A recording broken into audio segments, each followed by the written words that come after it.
السلام علیکم، جے کے نیوز کے ساتھ میں ہوں جبینہ علی۔ سیالکوٹ میں رمضان بازار کی خراب صورتحال دیکھ کر فردوس عاشق ایوان نے اسسٹنٹ کمشنر کو کھری کھری سنا دی۔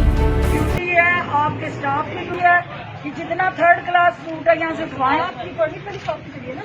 میں یہ بھی گورنمنٹ نے لگایا نا، اس پہ یہ لوگوں کے لٹیروں کے ہاتھوں لوگوں کو چھوڑ دوں کہ گورنمنٹ یہاں پہ بھی جواب دے۔ تو آپ کا فرض ہے، آپ تنخواہ اس چیز کی لیتی ہیں، میں تنخواہ اس چیز کی نہیں لیتی ہوں، آپ لیتی ہیں کہ یہاں دیکھیں کیا غلط ہو رہا ہے۔ تو میڈم اس کو آرام سے بات کی آپ